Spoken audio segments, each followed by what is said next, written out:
Inotria: The Last Song. A game that brings the soul of Italy to life with every detail, where you're not just playing a character, but exploring a world steeped in folklore, history, and vibrant culture. The combat is an absolute blast. Inotria blends fast-paced action with a bit of tactical thought. You're not just mashing buttons or hacking away mindlessly. There's a rhythm and flow to it, almost like a dance. The mechanics feel responsive and tight, rewarding both skill and timing. And each enemy encounter feels different enough to keep you on your toes. 1 minute, you're squaring off against a creature straight out of a folktale, and the next, you're strategizing how to use the environment to your advantage. The variety keeps things interesting, and it's easy to lose track of time just enjoying the rhythm of combat. There's also a big focus on discovery. Inotria isn't about rushing from one objective to the next. It's about taking the time to get lost in its world. There are secrets to find, hidden paths to explore, and layers to uncover, making you feel like every corner could hold a new surprise. It's got that adventure vibe that so many games miss, and the game rewards you for being curious, taking those detours and soaking it all in. And the story, it's got this mystical quality that pulls you in, but without overwhelming you. You're not bombarded with endless lore dumps. Instead, you gradually uncover the history, culture, and myths that shape Inotria. Spec Ops: The Line. It's one of those games that messes with your expectations in the best way. I remember going into it thinking, oh, just another military shooter, right? At first glance, it looks like your standard third-person cover shooter. You're leading a squad, you've got your guns, sandstorms everywhere because it's set in Dubai, and it all seems pretty straightforward, but as you dig deeper, that's where things start to unravel. The story pulls you in directions you don't expect, and it really makes you question your choices, like seriously question them. What I loved about Spec Ops: The Line is how it uses the setting and the characters to play with your mind. You start feeling like the hero, but after certain missions you're like, wait, am I doing the right thing here? The game gets into some heavy stuff about the horrors of war and the consequences of your actions, which is something most shooters don't really touch on. It's more than just, go here, shoot this. There's a layer of guilt and responsibility that weighs on you by the end. Plus, the gameplay is solid. I mean, the shooting mechanics are great, the cover system works well, and the environmental destruction with the sandstorms is a cool twist. But really, the gameplay is just a vehicle for the narrative, and that's what elevates this game from being just another shooter to something special. You don't see a lot of games that really make you reflect on the violence in that way. Honestly, if you're into games that challenge you emotionally and mentally, while still delivering fun, engaging action, Spec Ops is a must. Inside. This game is proof that you don't need a massive open world or flashy graphics to create a totally gripping experience. It's all about atmosphere, mystery, and those quiet, chilling moments that get under your skin. So you start as this little boy, and there's no introduction, no backstory, no clear direction. You're just there, in this dark, almost eerie world. Right off the bat, you know something's up, but you don't know what or why. And that's part of what makes it so good. There's this mystery that drives you to keep moving forward.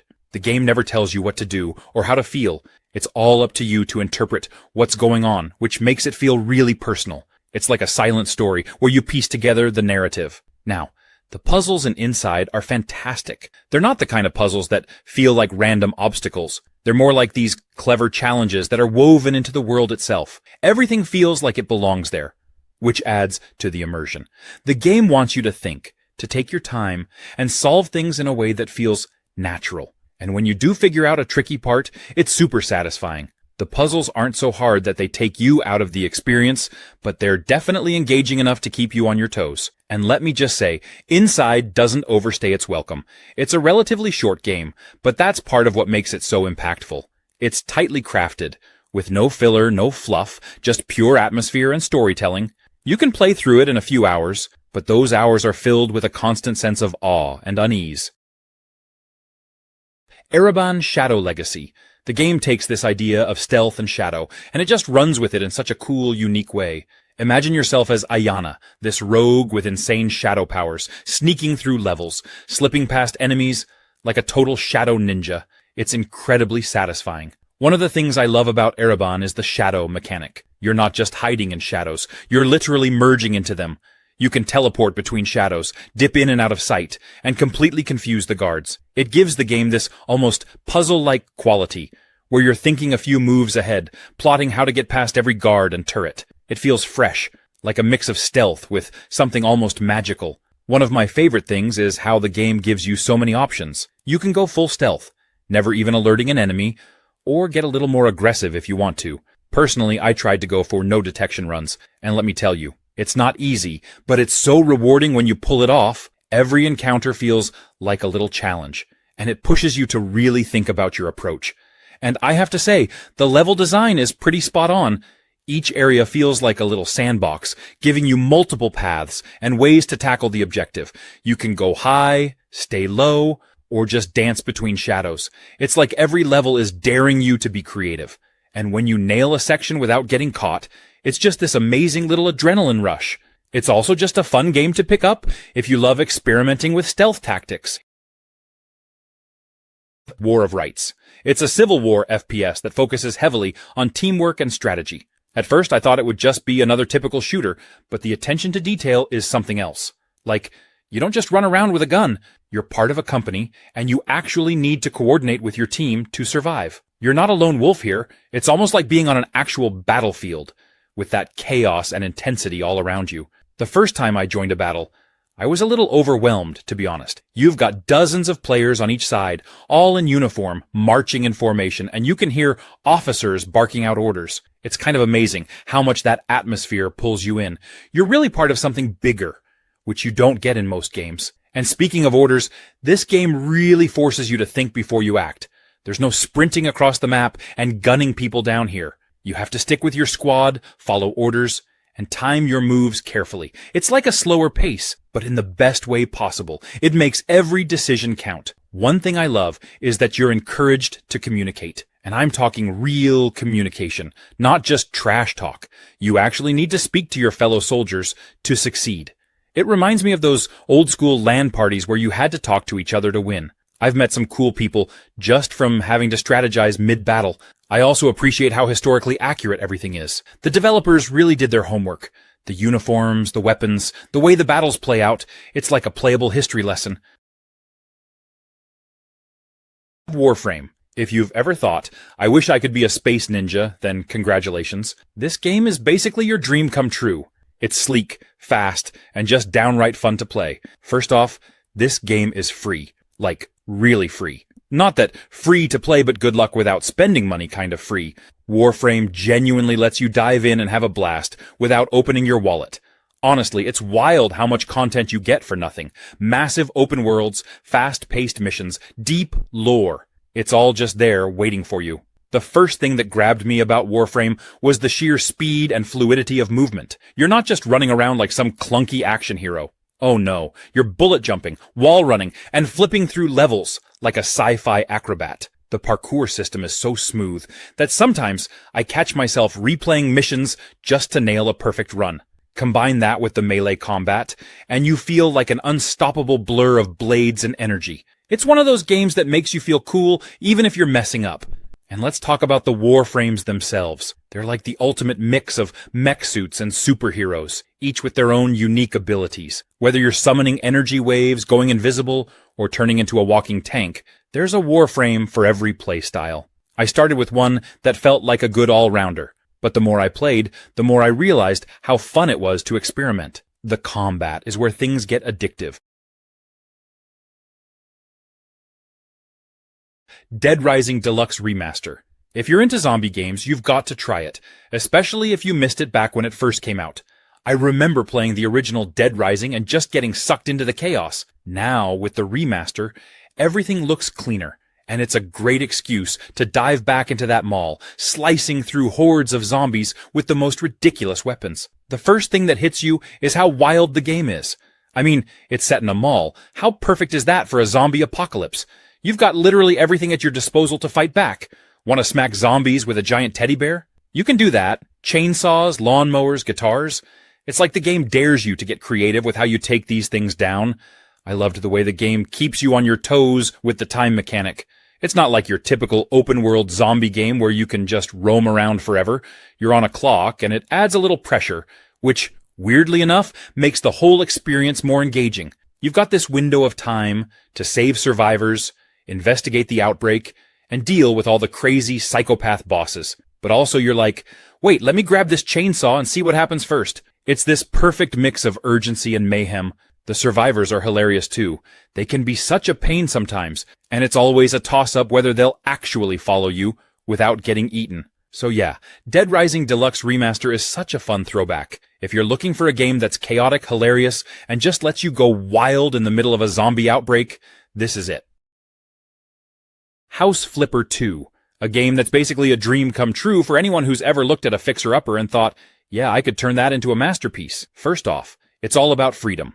You're not just renovating, you're completely in control. You'll knock down walls, replace floors, and even decide if that avocado green kitchen is a bold statement or a terrible idea. It's as much a game about design as it is about construction, and honestly, that's where the fun comes in. And let's not forget the tools of the trade. You're equipped with everything you need to turn chaos into calm. Sledgehammers for demolition, paint rollers for a fresh coat of personality, and even the all-important vacuum to tackle those post-Reno messes. It's oddly satisfying to see a dirty, broken-down space slowly become livable, beautiful, and, well, yours. But here's the real kicker. The variety. Each house you flip comes with its own quirks, challenges, and surprises. Maybe one place has ancient plumbing that's barely holding on, while another has a leaky roof that's seen better days. It's like a puzzle, but instead of solving it, you're rebuilding it from the ground up. If you love the idea of fixing up virtual homes without the back pain and real-life bills, this game is your jam. It's got the satisfying before and after magic that'll have you hooked. Spend your money on this? Absolutely. You're not just buying a game, you're buying hours of oddly therapeutic home improvement bliss.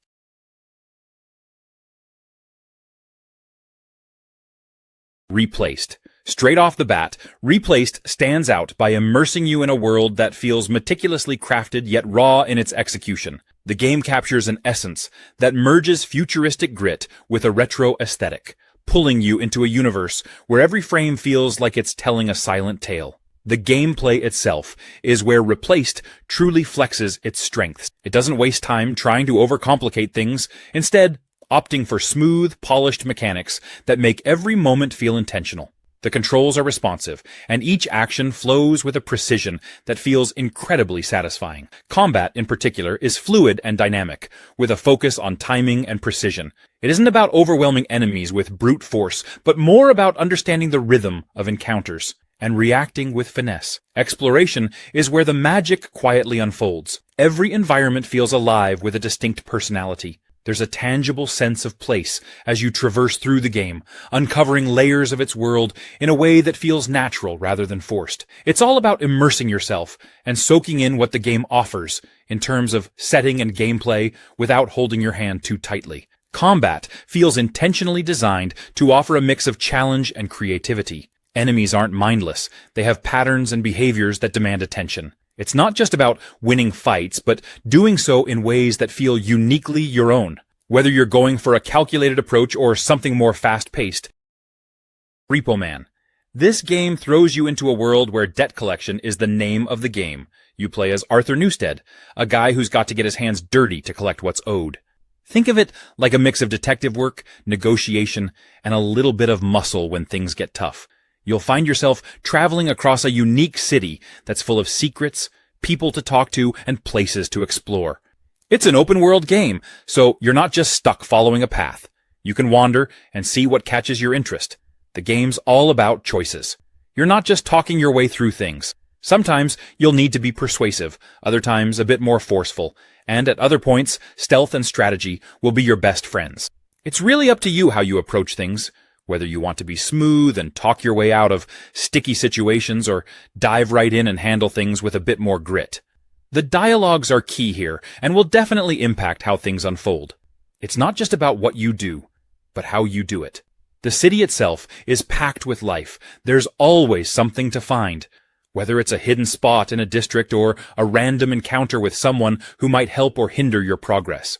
You get to know the city on a deeper level, making it feel like a character in itself. The game lets you pick your path, so there's a lot of replay value. Each decision you make leads to new experiences, and there's always something fresh to uncover. And for those who like a little action, don't worry. Repo Man has that too. Connection, the nightmare within. A game that feels like stepping into someone else's fragmented thoughts and unraveling their darkest fears. You're dropped into this eerie, surreal environment, and your task is to piece together what's happening. What makes this game stand out is how it plays with perception. Walls shift, spaces bend, and what you think you know can change in an instant. It's like being inside a dream that doesn't follow the rules of logic, and every twist keeps you guessing. But here's the thing, it's not confusing for the sake of being confusing. Everything has a purpose, and discovering how it all fits together is incredibly satisfying. The gameplay itself strikes a balance between tense exploration and moments of reflection. It's not a high-octane thriller where you're constantly on edge, but it keeps you alert with subtle tension that builds and builds. You'll find yourself examining your surroundings, uncovering hidden clues, and solving puzzles that feel deeply connected to the game's overall theme. These aren't just find-the-key puzzles. They're layered, thoughtful, and tied directly to the world you're navigating. One of the coolest aspects of Connection is how it taps into emotions and psychology. It's not just trying to scare you or surprise you, it's trying to make you feel. There's this sense of vulnerability as you explore, almost like you're peeling back layers of someone's mind. And yet, the game also empowers you, giving you the tools to face whatever lies ahead. Unholy. Unholy is all about balance, balancing tension with exploration, stealth with strategy, and action with moments where you just need to stop and think. It's got this really neat flow, where every challenge feels like it's testing a different part of your skill set. The stealth mechanics are so good. The game gives you plenty of tools to sneak around, and it's really satisfying to figure out the best way to move through an area. It's not just about staying out of sight. It's about thinking ahead, being creative, and making the most out of the tools at your disposal. And let's be real, there's nothing quite as rewarding as successfully sneaking past a threat without getting caught. And then there are the puzzles. If you love a good brain teaser, you're in for a treat. The puzzles in Unholy aren't just thrown in for the sake of it. They're thoughtfully designed to make you feel clever when you solve them. They encourage you to pay attention, think outside the box, and experiment. Plus, they're integrated so seamlessly into the game that they never feel out of place. One thing that really stands out is how interactive the game feels. Everything in Unholy is deliberate, and every action you take seems to have weight. Whether you're using your abilities to solve a tricky problem, or carefully planning your next move to avoid danger, there's this constant sense of immersion. The game really nails that you are in this world feeling. What makes Unholy so engaging is its ability to keep you curious.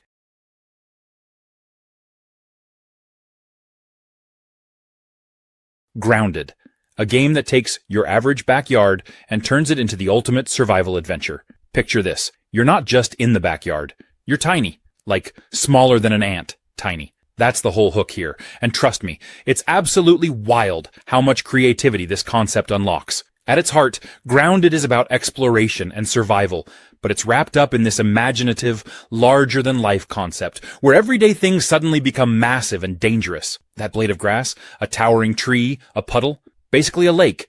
And the insects? Oh, they're no longer just bugs. They're your rivals, your predators, and sometimes your unintentional allies. It's a game that takes the mundane and makes it extraordinary. The survival mechanics in Grounded are just as unique as its setting. Sure, you're gathering resources, crafting gear, and building shelters, but the twist is what you're using. You're not cutting down trees or mining for ore. Instead, you're breaking down dandelions, scavenging for acorn bits, and figuring out how to use spider silk as a tool. It's like the game took all the survival tropes we know and flipped them on their head to fit this shrunken-down perspective. Every bug is its own challenge, whether you're fending off an army of ants or dealing with a wolf spider that feels more like a final boss than just another encounter. But here's the thing, combat isn't always the answer. Sometimes it's about sneaking past or even using the environment to outsmart your enemies. Call of Cthulhu. This game thrives on atmosphere, pulling you into a place where nothing feels entirely safe, and every corner seems to whisper of things best left alone. At its core, it's an investigative adventure. You're not here to blast through enemies or solve problems with brute force. Instead, the game leans heavily on exploration and deduction. You're piecing together clues, examining the world around you, and diving headfirst into the unknown. Every room you search and every conversation you have seems to hold a piece of a puzzle, urging you to dig deeper into the dark heart of the mystery. The gameplay weaves its mechanics around your choices and how you approach situations. Skill upgrades play a significant role, offering different ways to tackle obstacles. Maybe you focus on your investigative abilities to spot hidden details or sharpen your eloquence to steer conversations in your favor. The way you build your character feels like a personal journey, shaping how you interact with the world and uncover its many layers. One of the game's strongest aspects is its ability to immerse you in the role of a detective in a world gone awry. The setting feels alive in its eeriness, with every small detail drawing you further into its grip. The way the game guides you through its environments feels natural, like being pulled along by an invisible thread that's equal parts intrigue and dread. There's an emphasis on questioning everything you see and hear. Reality itself seems unreliable. Bramble the Mountain King. It's one of those games that totally caught me by surprise. I went in thinking it was just going to be this cute little fairy tale adventure. It's got this dark, eerie vibe running through it, almost like a grim fairy tale brought to life. The story follows this little boy, Ola, who's on this journey to save his sister. And let me tell you, it gets intense. What really stood out to me was the atmosphere. The world feels like you've stepped into this creepy, enchanted forest, with all these Nordic myth-inspired creatures and environments. Some parts are absolutely stunning, with beautiful, serene landscapes, and then suddenly you're thrown into something terrifying. The way the game balances those moments of calm and absolute terror is so well done. I found myself constantly on edge, never really sure what was lurking around the corner. The puzzles in the game are really fun too. They're not overly complicated, but they make you think just enough to feel satisfying when you solve them. And it fits the tone perfectly. You're this little kid in a big dangerous world trying to outsmart creatures way bigger than you. And I loved how it made me feel both vulnerable and clever at the same time. One thing that really hit me though is how Bramble isn't just about survival. It's also about exploring this magical yet dangerous world. Every area feels distinct, and you never know what you're going to run into. It's one of those games that stays with you, not just because of the scares, but because it feels like you've stepped into this strange, enchanted world. Path of Exile 2. It's a masterpiece of evolution in the action RPG genre. It takes everything fans loved about the original game and cranks it up with so much ambition that it feels like an entirely new experience. The combat is nothing short of spectacular. It's fast, fluid, and incredibly satisfying, with every ability feeling like it has real weight and impact. The sheer variety in playstyles is staggering. Whether you want to rain down destruction from afar, unleash devastating melee combos, or summon allies to do your dirty work, the game gives you the tools to make your vision come to life. The freedom to experiment is unmatched, and seeing your build come together is pure magic. Skill customization is the heart of Path of Exile 2. And it's been completely reimagined. The gem system lets you craft abilities that feel uniquely yours, with endless possibilities to modify and enhance your skills. It's not just about plugging in gems, it's about crafting a playstyle that feels tailor-made to how you want to approach the game. Every gem, every link, and every modification feels like another piece of an intricate puzzle coming together. Exploration feels rewarding at every turn. The environments are rich with detail and packed with secrets waiting to be discovered. Whether you're venturing through dense jungles, treacherous mountains, or eerie ruins, there's always something to find, be it rare loot, challenging enemies, or pathways that open up new possibilities. Next we have Test Drive Unlimited Solar Crown. It's like stepping into the ultimate car enthusiast dream. It's set in an open-world recreation of Hong Kong Island, and the attention to detail is jaw-dropping. Everything about it screams freedom and choice, and that's the heartbeat of the game. The driving experience is where the magic happens. Every car feels unique, and the physics are finely tuned to keep you hooked. It's not arcade style, but it's not overly punishing either. The balance hits that sweet spot where the thrill of high-speed racing merges seamlessly with a sense of control. Whether you're drifting around tight corners or gunning it on a straightaway, the connection between you, the car, and the road is undeniable. The customization in Solar Crown is downright addictive. It's not just about slapping a new coat of paint on your car. It's about crafting a machine that feels like an extension of your personality, tuning the engine, tweaking suspension settings, and adding visual flair all play into the game's focus on making the experience yours. The community aspect is a huge part of what makes Solar Crown special. The game is built around two factions, the Streets and the Sharps, each with its own vibe, philosophy, and style. The rivalry isn't just a backdrop. It's woven into everything, from the events you take part in to the way you approach your progression. Test Drive, Unlimited Solar Crown, brings the thrill of the open road with unmatched style. Friday the 13th is pure adrenaline-fueled chaos, wrapped in a thrilling multiplayer experience that keeps every match unpredictable and wildly entertaining. Whether you're playing as a counselor trying to escape, or as Jason Voorhees hunting everyone down, there's a unique tension and excitement to every session. The game's core is its asymmetrical gameplay. Playing as a counselor means banding together with others, or going solo to survive.